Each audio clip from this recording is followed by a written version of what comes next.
மூன்றாவது கட்சியோட முதன்மை கட்சின்னு வந்து விரைவில் வந்து தேர்தல் அரசியலில் தெரிய வரும். அடுத்த 4 ஜோன்லேயும் வந்து மீட்டிங் வந்து பிஎல்ஓ மீட்டிங். மூன்றாவது கட்சியோட முதன்மை கட்சின்னு வந்து கூடிய விரைவில் வந்து தேர்தல் அரசியலில் தெரிய வரும். அதற்கான முதல் நாளாக நான் வந்து இதை வந்து பார்க்கணும். இன்றைக்கு இரவு மீட்டிங் 7 மணிக்கு முடியும் பொழுது எந்த அளவுக்கு வந்து பிஎல்ஏ மெம்பர்ஸ் வந்து வித் கியூஆர் கோடு இருக்கவங்க மட்டும்தான் வந்து உள்ளே அலோவ் பண்ணுறோம். ஸோ அந்த அளவுக்கு ஒரு ஆர்கனைஸ்டாக வந்து இந்த மீட்டிங் வந்து ரெடி பண்ணியிருக்கோம். அதுக்கான பயிற்சி பட்டறைகள், அதுக்கான மீட்டிங் ஸ்கெடியூல்ஸு, ப்ளஸ் வந்து அதுக்கான கிளாஸஸ்க்கான வந்து ப்ரோக்ராம்ஸோட ஷெடியூல் எல்லாமே நம்ம வந்து ஆல்ரெடி கொடுத்துட்டோம்.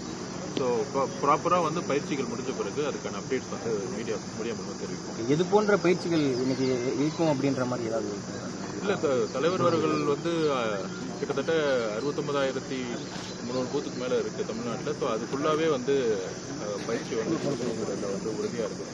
இன்றைக்கி வெஸ்ட்டில் ஆரம்பிச்சிருக்கோம். அடுத்த 4 ஜோன்லேயும் வந்து மீட்டிங் வந்து பிஎல்ஏ மெம்பர்ஸ்க்கான மீட்டிங். கிட்டத்தட்ட 3 லட்சம் நிர்வாகிகளை வந்து அப்பாயின்மெண்ட் பண்ணுறோம். அவங்களுக்கான பயிற்சியும் கடுமையாக வந்து நம்ம வந்து ஃபாலோ பண்ணிக்கிறோம். ஒரு நல்ல பயிற்சியாக இருக்கும். இதுபோன்ற செய்திகளை மேலும் தெரிந்து கொள்ள எங்களது யூடியூப், ஃபேஸ்புக் மற்றும் ட்விட்டர் ஆப்களை சப்ஸ்கிரைப் செய்யவும்.